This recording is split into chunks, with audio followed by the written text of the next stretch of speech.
Atos capítulo 4, versículo 36.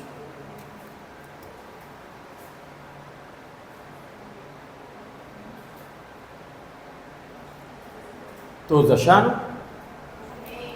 Atos capítulo 4, versículo 36. Diz assim a palavra do Senhor: José, a quem os apóstolos deram o nome de Barnabé, que quer dizer filho da exortação, levita, natural de Chipre, como tivesse um campo, vendendo-o, trouxe o preço e o depositou aos pés dos apóstolos. Entretanto, certo homem chamado Ananias, com sua mulher Safira, vendeu uma propriedade, mas, em acordo com a sua mulher, reteve parte do preço e, levando o restante, depositou aos pés dos apóstolos. Então disse Pedro: Ananias, que encheu Satanás teu coração para que mentisses ao Espírito Santo, reservando parte do valor do campo? Conservando-o, porventura, não seria teu, e vendido, não estaria em teu poder? Como, pois, assentar-te no coração este desígnio? Não mentiste aos homens, mas a Deus. Ouvindo estas palavras, Ananias caiu e expirou, sobrevindo grande temor a todos os ouvintes. Levantando-se os moços, cobriram-lhe o corpo e, levando-o, o sepultaram. Quase 3 horas depois, entrou a mulher de Ananias, não sabendo o que ocorrera. Então Pedro, dirigindo-se a ela, perguntou-lhe: Dize-me, vendestes, portanto, aquela terra? Ela respondeu: Sim, portanto. Tornou-lhe Pedro: Por que entrastes em acordo para tentar o Espírito do Senhor? Eis aí à porta os pés dos que sepultaram o teu marido, e eles também te levarão. No mesmo instante caiu ela aos pés de Pedro e expirou.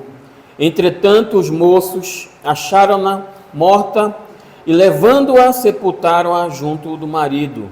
E sobreveio grande temor a toda a igreja e a todos quantos ouviram a notícia destes acontecimentos. Muitos sinais e prodígios eram feitos entre o povo pelas mãos dos apóstolos, e costumavam todos reunir-se de comum acordo no pórtico de Salomão.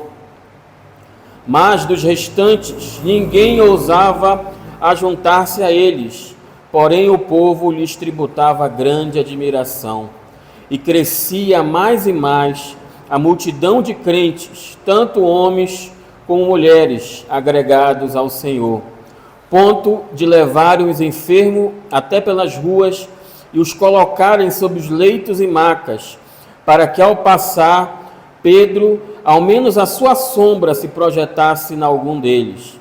Afluía também muita gente das cidades vizinhas a Jerusalém, levando doentes e atormentados de espíritos imundos, e todos eram curados. Feche seus olhos. Em nome de Jesus, vamos estar orando ao Senhor mais uma vez.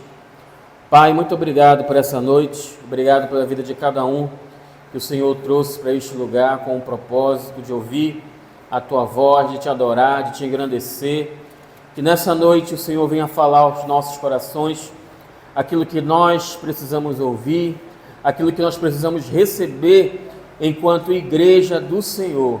E que no final, Senhor, o Teu nome seja exaltado e engrandecido.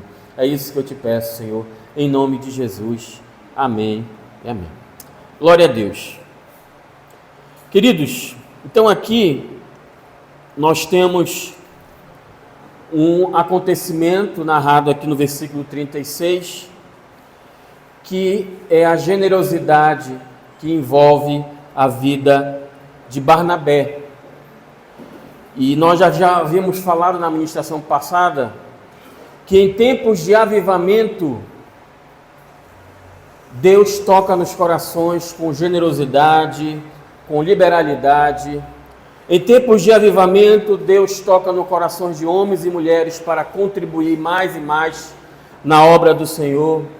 Então nós cremos aqui e entendemos que pessoas cheias do Espírito Santo são pessoas generosas, são pessoas que contribuem na obra com liberalidade, com alegria. E nós vemos aqui, nesse tempo de avivamento que a igreja está vivendo, algumas coisas muito interessantes. Nós vemos a generosidade de Barnabé, nós vemos o juízo de Deus sobre um casal chamado Ananias e Safira, e também nós vemos Deus agindo na igreja com sinais, prodígios e maravilhas. O avivamento não vem só de generosidade. O avivamento não vem só com milagres, sinais e prodígios. Mas se nós clamarmos ao Senhor pedindo um avivamento, Ele virá. E Ele trará generosidade aos corações, trará juízo se houver pecados no meio da igreja, e vai manifestar também milagres e maravilhas. Amém? Então nós começamos aqui no versículo 36 e 37, que fala de um homem cheio do Espírito Santo chamado Barnabé, que ali envolto aquele ambiente de avivamento da igreja, ele coloca no seu coração o propósito de vender uma propriedade. Ele tinha uma propriedade e ele vende aquela propriedade, e o valor total daquela propriedade ele deposita aos pés dos apóstolos. Ele oferta a obra do Senhor Jesus. E diante dessa atitude de Barnabé, isso faz com que a igreja fique admirada. A igreja comece a honrar a vida de Barnabé, porque viu em Barnabé um coração generoso. Viu em Barnabé alguém que não estava apegado às coisas terrenas, mas alguém que tinha uma visão de fazer a obra de Deus crescer, de fazer com que a obra de Deus avançasse na terra. Então, causou a admiração dos irmãos. Os irmãos ficaram admirando ali a Barnabé. E essa admiração, ela vai contagiar muitas pessoas. E muitas pessoas vão decidir no coração também de ter a mesma atitude de Barnabé. Só, o que vai acontecer? Esse casal aqui, que nós citamos, Ananias e Safira, tiveram o mesmo propósito. Vamos vender uma propriedade. Mas o problema não está neles terem ficado com parte do valor do terreno. O problema está neles mentirem. O problema está em eles dizerem que eles iriam dar o valor total, quando na verdade eles deram a metade. Então, Ananias e Safira queriam ter as mesmas honrarias de Barnabé, queriam ter reconhecimento. E aqui eles vão tentar enganar a Deus, mas a palavra nos diz que de Deus não se zomba. E essa hipocrisia, ela vai ser combatida no meio da igreja. E através dessa hipocrisia é que o juízo de Deus, ele vem sobre a igreja. Ananias e Safira, eles eram membros daquela igreja. Foram pessoas que foram batizadas, mas foram pessoas também que cobiçaram a mesma honra e admiração que Barnabé recebeu. A invasão de Satanás no espaço da igreja acontece sempre que há uma comunhão muito grande, em que as pessoas muitas vezes se propõem a doar grandes quantias, ou quando as pessoas se propõem a orar mais, ou quando as pessoas se propõem a jejuar mais. É muito fácil a gente desviar o olhar de Deus e começar a querer o aplauso das pessoas. É por isso que Jesus nos diz que quando nós formos jejuar, não é para fazer cara de fome, não é para ficar com uma má aparência, mas ficar com o rosto limpo, bem vestido, porque Deus no secreto está contemplando aquele teu propósito. É por isso que quando você for orar, você não deve estar falando para todo mundo que você está orando muito, orando em grandes períodos. Não, Deus ele conhece o nosso coração. E também quando for ofertar, quando for doar, não precisa colocar um outdoor lá fora dizendo a quantidade que você doou, como o governo faz para querer ter a sua própria propaganda. O problema aqui de Ananias e Safira foi, eles queriam ter reconhecimento, eles queriam ter os aplausos da igreja, eles queriam ter a admiração da igreja, mas não queriam ter o mesmo sacrifício que Barnabé teve, porque Barnabé, ele deu tudo. Eles também passaram a impressão de que dariam tudo, mas na verdade eles estavam dando apenas a metade. Então, vamos falar um pouquinho sobre esse juízo de Deus na igreja. Tudo começa com uma hipocrisia disfarçada, que está aqui nos versículos 1 e 2. Acompanhe comigo novamente. Entretanto, certo homem chamado Ananias, com sua mulher Safira, vendeu uma propriedade, mas em acordo com a sua mulher, reteve parte do preço e, levando o restante, depositou aos pés dos apóstolos. É importante destacar aqui que esse casal, eles não eram pessoas desclassificadas. Eles eram membros daquela igreja. Eles viviam junto com os irmãos. Eles cantavam, eles oravam, eles falavam na mesma linguagem de fé daquele povo. Eles eram crentes. E o exemplo de Barnabé, como eu falei, os admirou, os fascinou. Eles quiseram imitar a Barnabé, mas não imitaram na dose de intimidade, de generosidade dele. Eles queriam a glória, mas não queriam demonstrar amor, não queriam demonstrar desprendimento. Então, no final das contas, nós vemos aqui nesse casal egoísmo.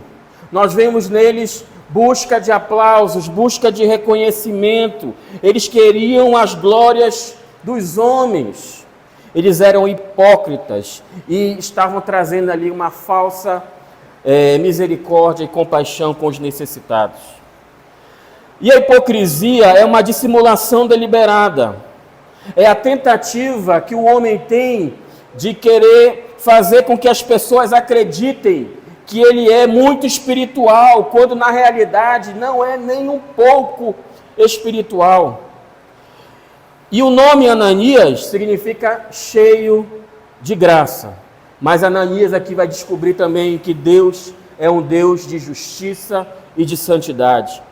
O nome Safira significa bela, mas o pecado que estava no coração dela era feio e repulsivo.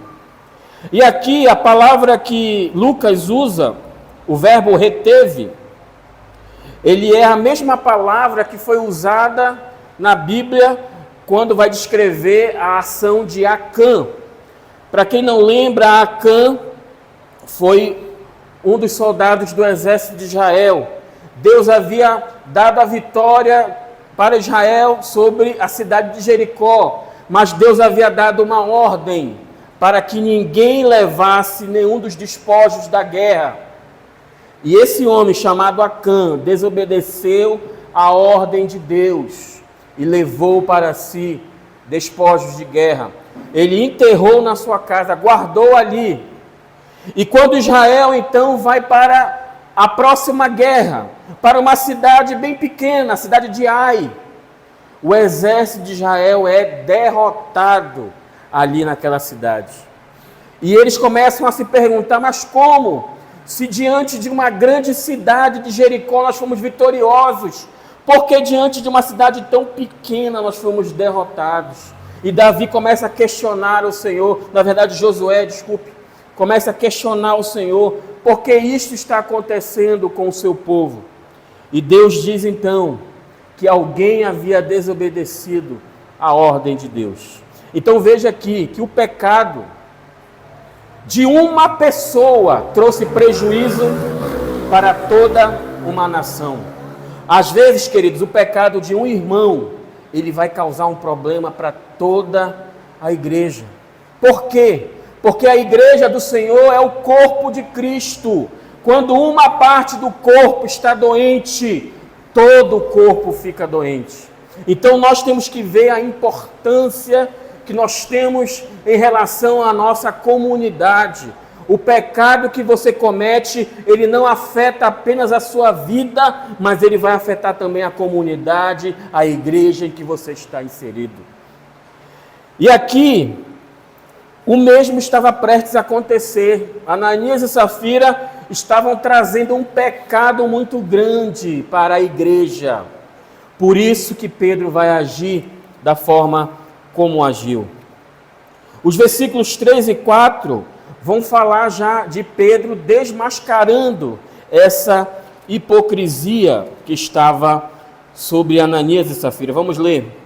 Então disse Pedro: Ananias, porque encheu Satanás o teu coração, para que mentisses ao Espírito Santo, reservando parte do valor do campo?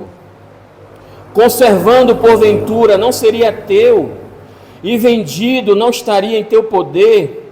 Como, pois, assentaste no coração este desígnio? Não mentiste aos homens, mas a Deus. Então aqui Pedro está desmascarando essa hipocrisia. Olha a pergunta que Pedro faz: Ananias, por que você permitiu que Satanás enchesse o teu coração? Entenda, querido, Pedro, ele é experiente em falar sobre isso. Ele tem experiência própria, porque a Bíblia nos diz que quando Jesus estava falando que era necessário ele morrer, que era necessário ele passar pela cruz, o que a Bíblia nos diz? Que Pedro diz: Senhor, isso não vai acontecer contigo, eu não vou deixar que isso aconteça. Então Jesus diz: aparta de mim, Satanás. Porque era plano de Deus que Jesus morresse, era plano de Deus que Jesus morresse para perdão dos nossos pecados. E Pedro, usado por Satanás, estava dizendo que ele não iria permitir que aquilo aconteça. Então entenda, querido, crente não é possuído mais por demônios se ele nasceu de novo, mas crente tem que tomar cuidado com as vozes que Satanás pode colocar na mente e no coração. E aqui aconteceu com Pedro. O mesmo Satanás também levou Pedro a negar Jesus 3 vezes. O mesmo Satanás colocou no coração de Judas Iscariotes que ele deveria trair a Jesus. Então aqui, Satanás está percebendo que a igreja estava crescendo.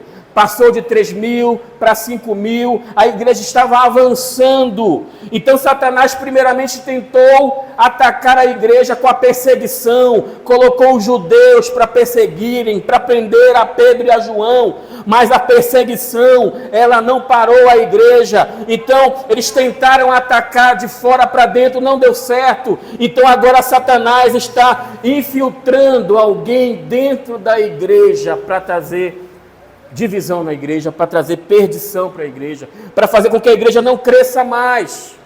E Pedro está detectando essa hipocrisia dentro da igreja. Então perceba, Satanás atacou de fora para dentro com a perseguição dos judeus, não deu certo.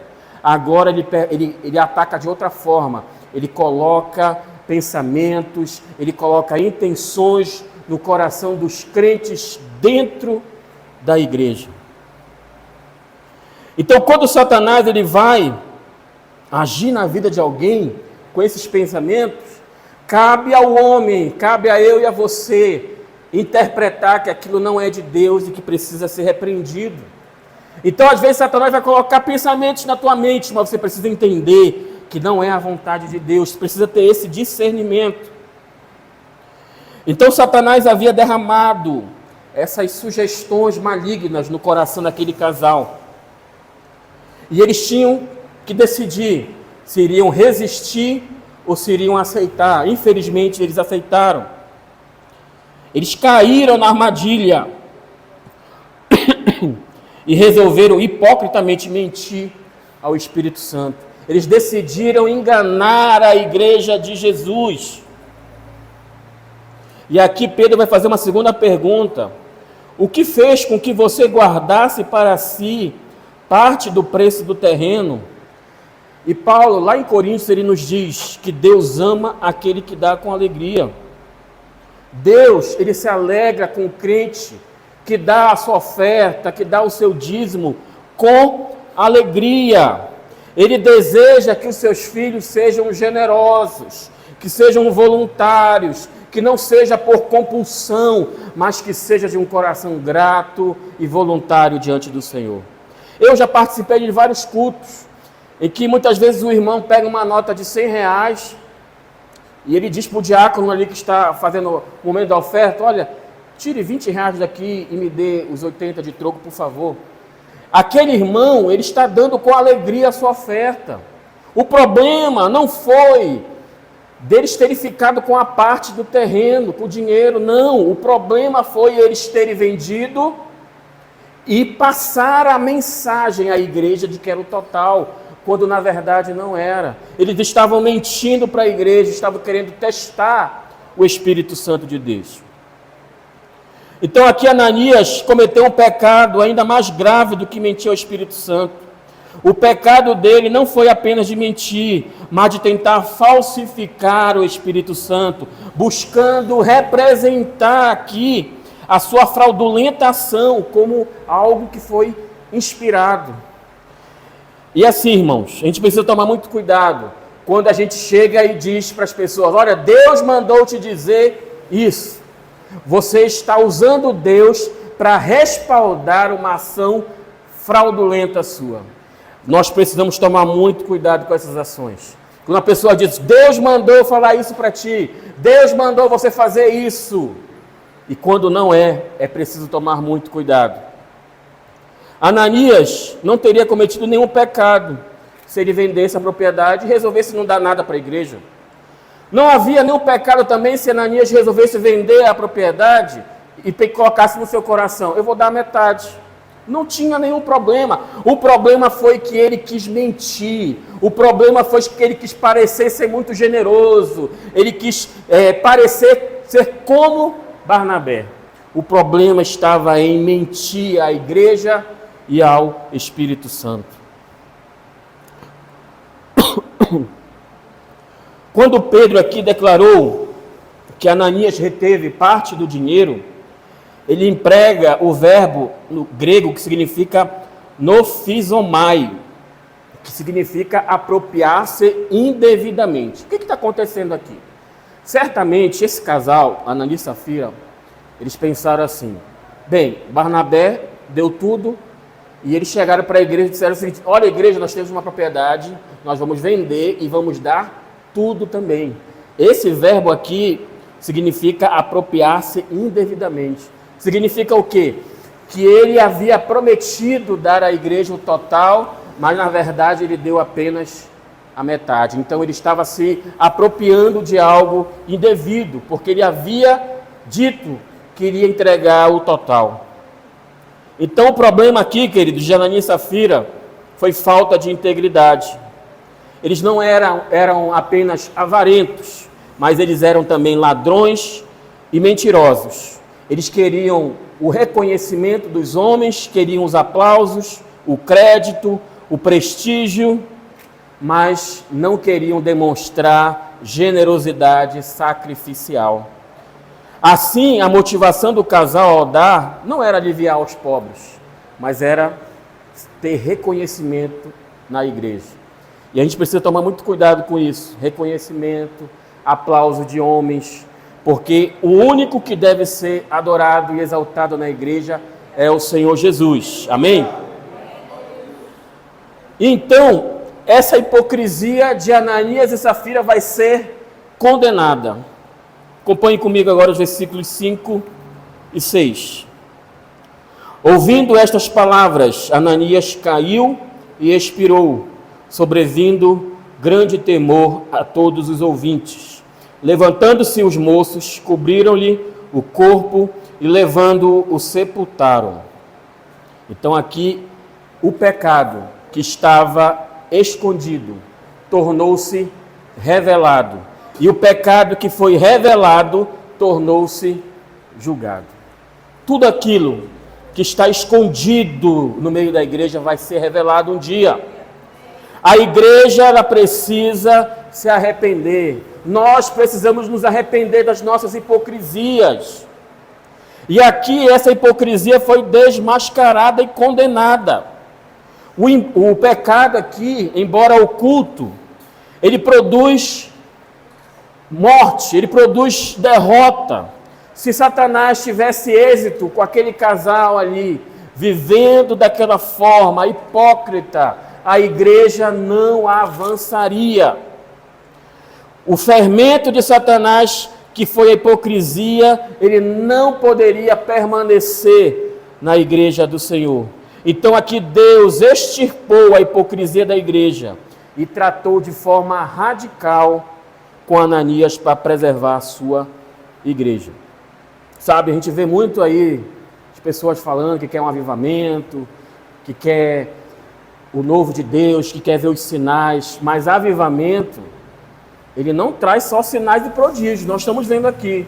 Em tempos de avivamento, Deus vem com juízo, e é um juízo pesado. Imagine aqui, depois que aconteceu aqui a morte de Ananias e Safira, a notícia correu, olha, lá na igreja do Pedrão, quem mentir, morre na hora. Ia esvaziar a igreja, meu amigo. Pensou se fosse nossos tempos? Mentiu, morre na hora. Não ia sobrar quase ninguém, misericórdia. Então, em tempos de avivamento, Deus vem com poder e glória, mas também Deus vem com o juízo dele. E o Senhor, ele julga o pecado com severidade, desde o início. Quando a gente vê as etapas da salvação, a gente percebe Deus agindo com rigorosidade em alguns momentos. Por exemplo, o tabernáculo foi erguido, e aí tinham dois jovens lá, dois homens chamados Nadab e Abiú. Eles tentaram apresentar fogo estranho, foram mortos. Também Deus providenciou a morte de Acã, porque desobedeceu a ordem do Senhor, antes de entrar na terra prometida. E aqui nós vemos no início da igreja, esse casal também sendo julgado pelo Senhor Jesus. E olha que o texto diz: grande temor sobreveio a todos os ouvintes. Deus, ele deseja que a sua igreja, ela permaneça pura, sem mácula, sem mancha. Ele remove a culpa do pecado de Ananias, retirando, bem como também da sua esposa. Se Deus tivesse permitido esse pecado, a igreja não teria nenhuma defesa de acusação contra aqueles que iriam dizer: olha, tem enganador aí no teu meio. Então Deus extirpou aquele pecado do meio da igreja. Os crentes que testemunharam a morte de Ananias, na presença dos apóstolos, ficaram cheios de medo, cheios de espanto. Sabe o que é interessante que o texto diz? Que Pedro pede que os jovens, os moços, venham e carreguem o corpo de Ananias. É como se Deus estivesse passando uma mensagem para os jovens: olha aí, jovem, o que acontece se você ficar mentindo, ficar na hipocrisia. Então pega esse corpo e vê que é verdade o que está acontecendo.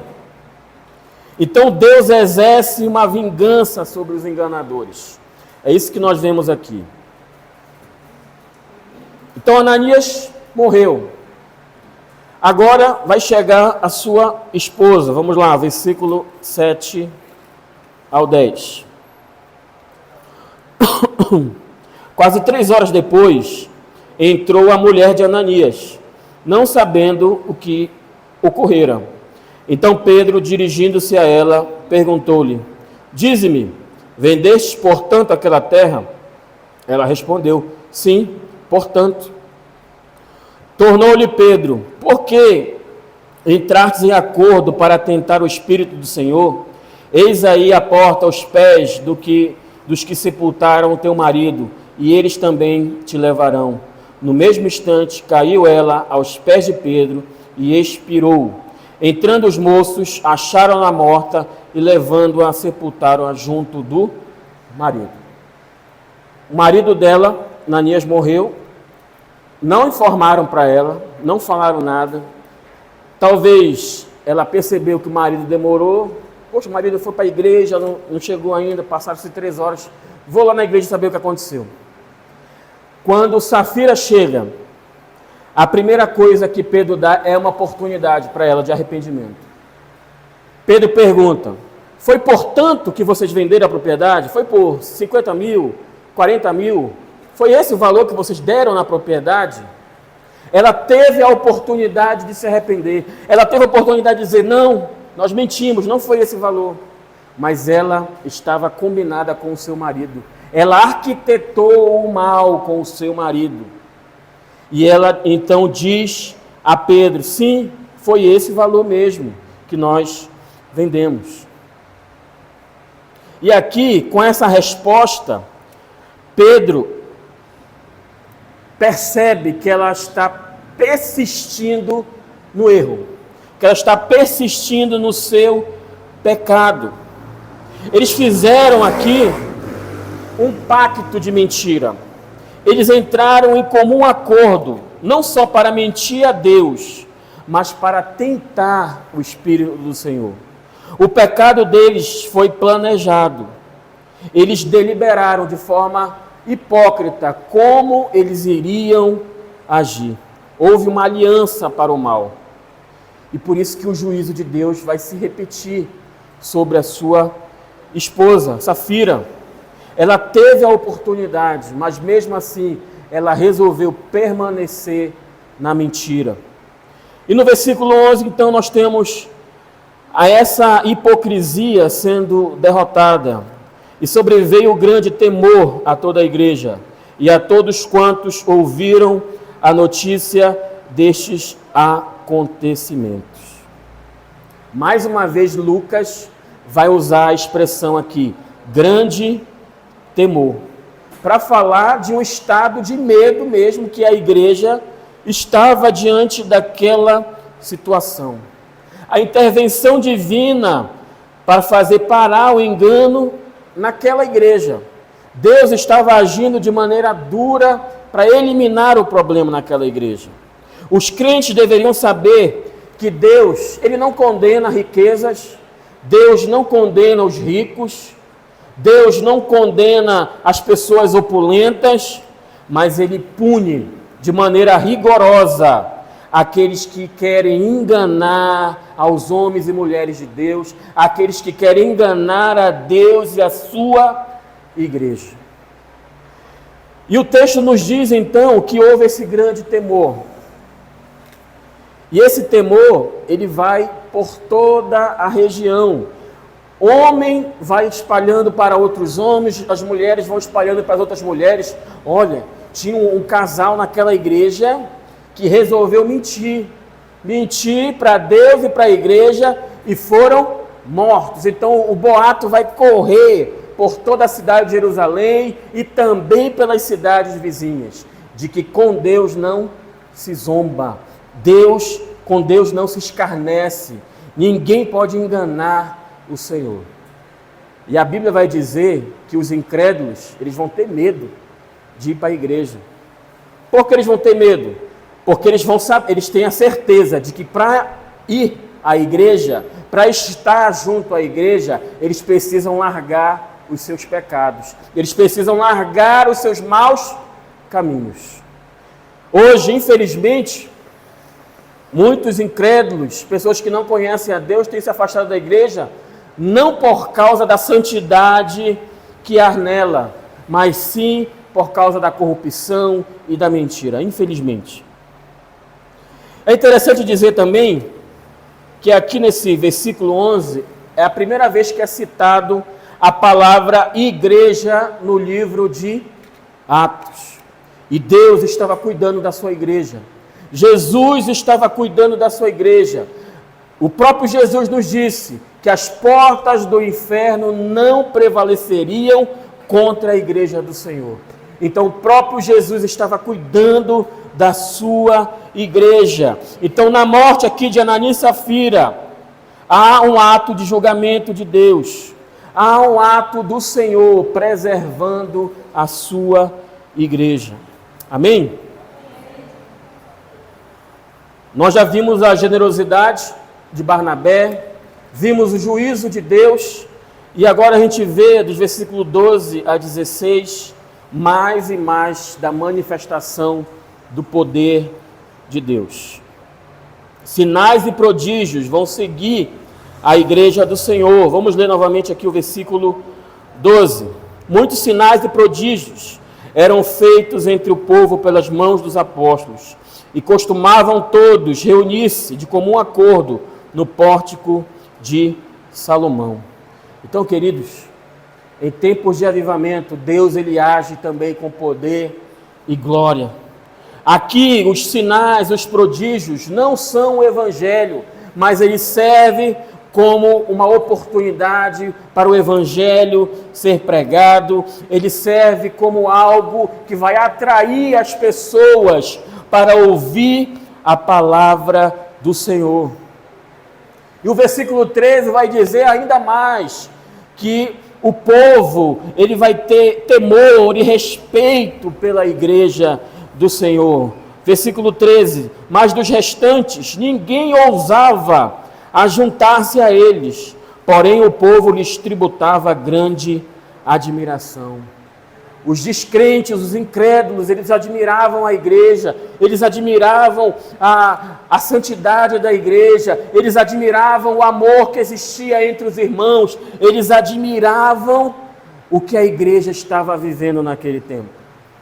Sabe, eu me lembro, minha mãe contando algumas histórias que os homens, que não eram até mesmo crentes, os incrédulos, né?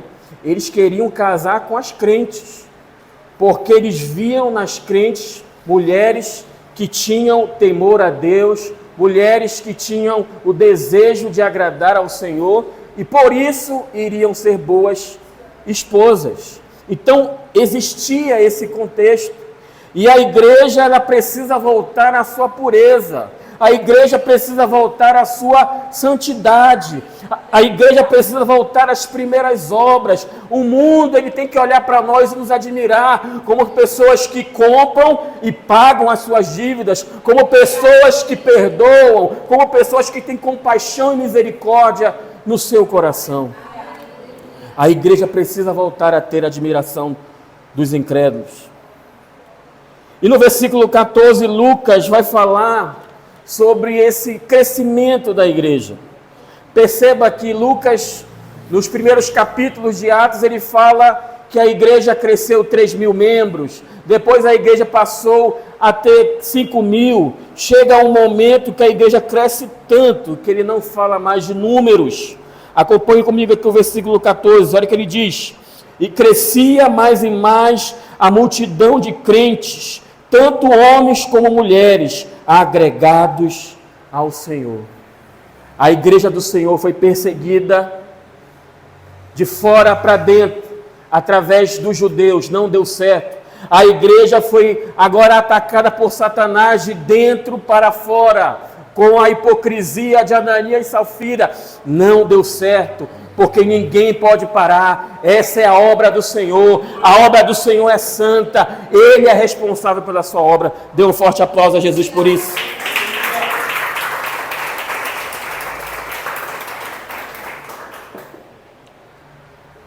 E sabe o que é interessante?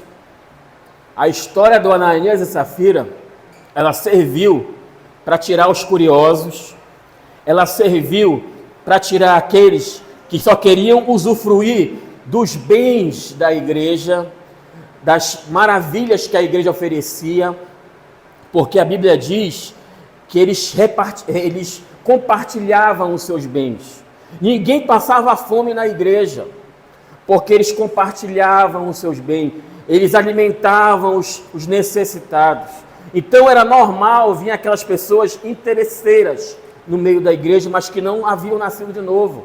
Então essa atitude de Ananias e Safira O juízo de Deus que veio sobre eles afastou essas pessoas que não queriam saber de Deus e trouxe os eleitos, trouxe aquelas pessoas que verdadeiramente se arrependeram dos seus pecados e que a igreja estava crescendo. A igreja continuou a crescer. Trouxe medo para os incrédulos, mas para quem é crente não tem medo de Deus. Pastor, estou com medo de Deus me matar. Se você não tiver em pecado, não tem por que ter medo. Se você está com medo, é porque está com pecado. Então se arrependa nessa noite. Amém? Então, querido, o ataque externo não parou a igreja, o ataque interno não parou a igreja do Senhor Jesus. E Deus, Ele continuou agindo, Ele continuou operando com curas extraordinárias. É o que diz aqui o versículo 15 e o 16. A ponto de levar os enfermos até pelas ruas e os colocarem sobre leitos e macas, para que ao passar Pedro, ao menos a sua sombra se projetasse em algum deles. Afluía também muita gente das cidades vizinhas a Jerusalém, levando doentes e atormentados de espíritos imundos, e todos eram curados. Isso aqui é maravilhoso, mas para viver isso aqui, é preciso a gente se arrepender primeiro. A gente ora, Senhor, manda um avivamento. Vem, Senhor, com poder e glória. Deus não veio ainda por misericórdia. Deus ainda não veio por graça. Porque se Ele vier e a gente não se arrepender, vai acontecer a mesma coisa que aconteceu com Ananias e Safira. Vão ser exterminados. Então Deus está nos dando uma oportunidade. Se arrependam dos seus pecados. Larguem a hipocrisia do coração. Se voltem para mim. Abandone os seus maus caminhos. O avivamento, ele começa assim. Ele começa com arrependimento, querido. Começa com arrependimento de pecado. Começa quando você trata bem a sua esposa. Começa quando você trata bem os seus filhos. Começa quando você trata bem as pessoas que trabalham com você no seu ambiente de trabalho. O avivamento começa quando ele começa dentro de nós. Quando nós temos uma atitude, uma postura de eu me arrependo dos meus pecados. Eu quero agradar ao Senhor.